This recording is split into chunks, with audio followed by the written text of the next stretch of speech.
Hello guys, എല്ലാവർക്കും നമസ്കാരം. പുതിയൊരു വീഡിയോയിലേക്ക് എല്ലാവർക്കും സ്വാഗതം. ഇന്നത്തെ നമ്മുടെ ടോപ്പിക് എന്ന് പറയുന്നത് മോസ്റ്റ് റിക്വസ്റ്റഡ് ടോപ്പിക് എന്ന് വേണമെങ്കിൽ പറയാവുന്ന ഒരു സബ്ജക്റ്റാണ്. അതായത് യു കെയിൽ വരാൻ വേണ്ടി ചെലവാക്കുന്ന കാശ് എത്ര നാളുകൊണ്ട് നമുക്ക് തിരിച്ചു പിടിക്കാൻ പറ്റും. ഒരുപാട് പേര് എനിക്ക് കമൻസിലൂടെ ചോദിച്ചൊരു ചോദ്യമാണത്.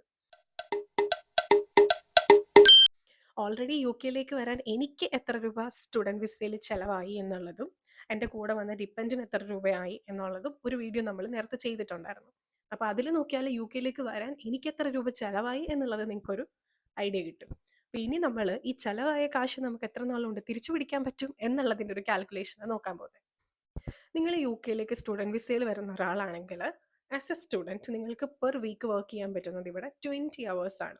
നിങ്ങളുടെ ഏജ് അനുസരിച്ച് നിങ്ങളുടെ മിനിമം വേജ് എത്രയാണെന്നുള്ളത് മാറും. ഇപ്പം ഓരോ പ്രായക്കാർക്കുള്ള മിനിമം വേജ് എത്രയാണെന്നുള്ള യു കെ ഗവൺമെൻറ് പബ്ലിഷ് ചെയ്തിരിക്കുന്ന ടേബിൾ ഞാനിവിടെ കാണിക്കാം. അതുപോലെ തന്നെ ഈ ഏപ്രിലിൽ ഈ മിനിമം വേജിൻ്റെ കാര്യം ചേഞ്ച് ആവുകയാണ്. അപ്പോൾ അത് റിവൈസ് ചെയ്തിട്ട് എത്രയാണ് വരുന്നത് എന്നുള്ളതും ഞാനിവിടെ കാണിച്ചിട്ടുണ്ട്. അപ്പോൾ മിനിമം വേജ് കറൻ്റ്ലി എനിക്കിപ്പോൾ വരുന്നത് 11.44 ആണ് പെർ അവർ.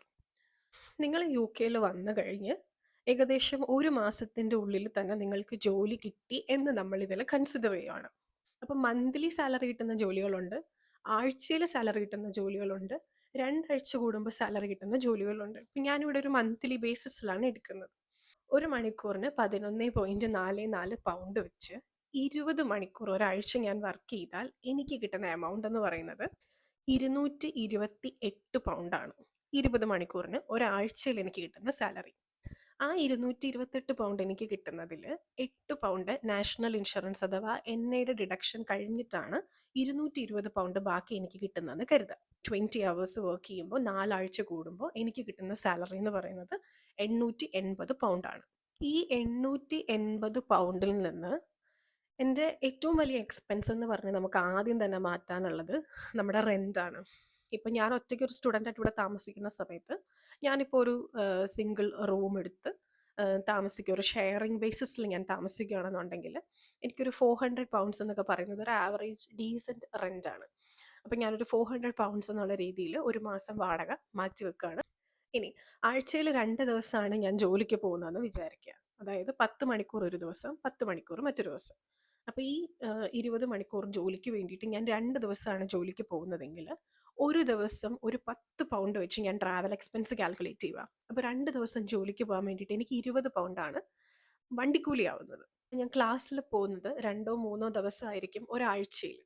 അപ്പം ഞാനിപ്പോൾ 2 ദിവസം എന്നുള്ള ഒരു രീതിയിൽ കൂട്ടുകയാണെന്നുണ്ടെങ്കിൽ വൺ സൈഡ് എനിക്ക് ബസ്സിൽ 2 പൗണ്ടാണ് ആവുന്നത്. സോ എനിക്ക് ഒരു ആഴ്ചയിൽ 8 പൗണ്ടാണ് യൂണിവേഴ്സിറ്റിയിൽ പോയി ക്ലാസ് അറ്റൻഡ് ചെയ്ത് തിരിച്ചു വരാൻ വേണ്ടി ആവുന്ന എമൗണ്ട്. അപ്പം നമുക്കിത് 4 ആഴ്ച കൂടുമ്പോൾ ഉള്ള മാസക്കണക്കിലൊന്ന് നോക്കാം. ഉള്ള റെൻറ്റ് 400 പൗണ്ടും ജോലിക്ക് പോകാൻ വേണ്ടിയിട്ട് നമ്മൾ ചിലവാക്കുന്ന 80 പൗണ്ടും ക്ലാസ്സിൽ പോകാൻ വേണ്ടി വണ്ടിക്കൂലിക്ക് നമ്മുടെ കയ്യിൽ നിന്നാവുന്ന 32 പൗണ്ടും. ഇത് ഇത്രയും കൂടി നമ്മൾ നമ്മുടെ ടോട്ടൽ സാലറി 880 നിന്ന് കുറയ്ക്കുക.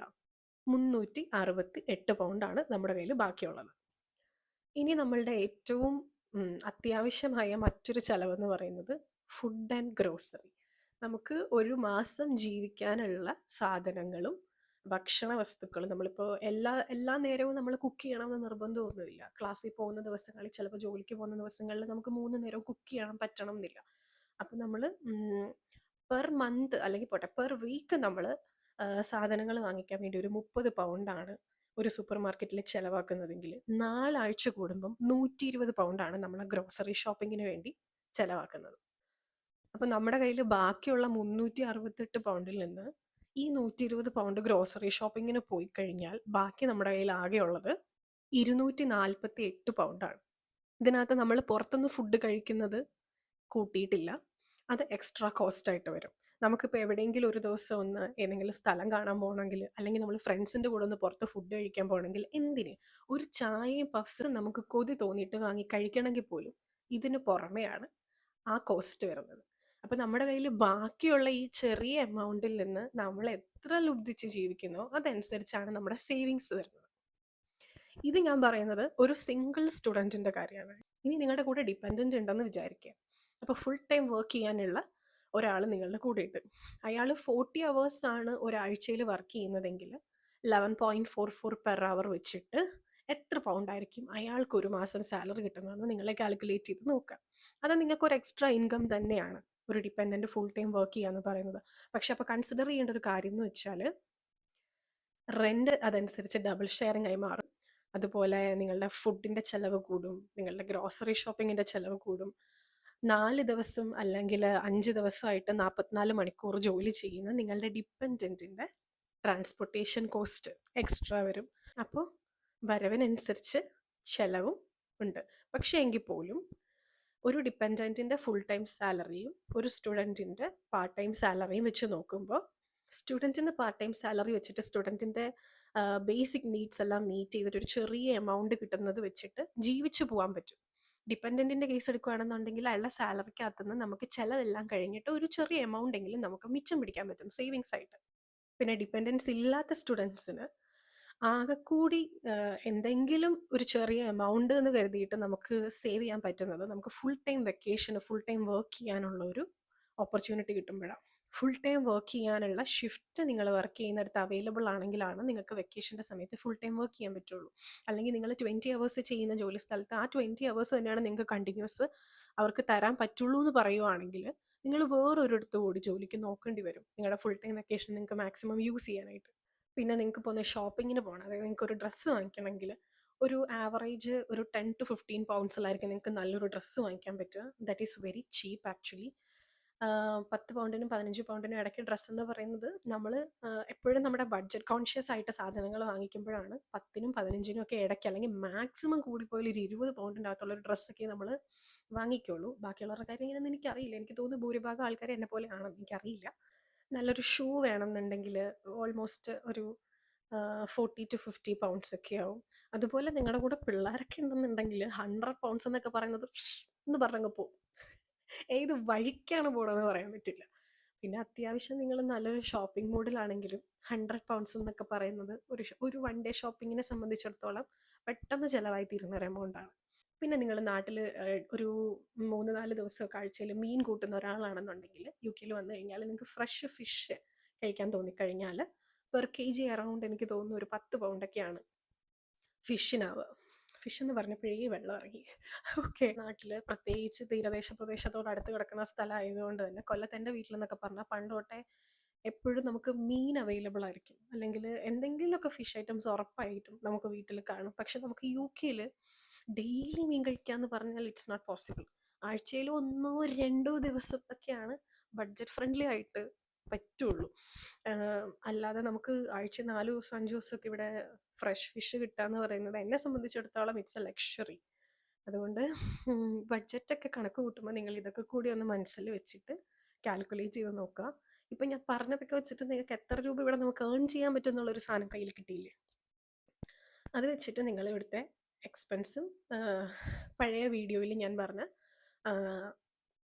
ഇവിടെ വരാൻ എനിക്ക് എത്ര രൂപയായി എന്നുള്ള ഒരു എക്സ്പെൻസും വെച്ചിട്ട് നിങ്ങൾ കാൽക്കുലേറ്റ് ചെയ്ത് നോക്കുക. നാട്ടിൽ നിന്ന് വരാൻ നമ്മൾ ചിലവാക്കുന്ന കാശ് നമുക്ക് UK വന്നാൽ എത്ര നാളുകൊണ്ട് തിരിച്ചു കിട്ടും എന്നുള്ളത്. ഇതിപ്പോൾ ഞാൻ പറഞ്ഞത് ഫുള്ള് ഒരാൾ സ്റ്റുഡൻ്റ് ആയിട്ടിരിക്കുന്ന ടൈമിലെ കാര്യമാണ്. കൺസിഡർ ചെയ്യുമ്പോൾ രണ്ടുപേരും ഫുൾ ടൈം വർക്ക് ചെയ്യുന്ന ഒരു ടൈമും കൂടെ നിങ്ങൾ കൺസിഡർ ചെയ്യണം.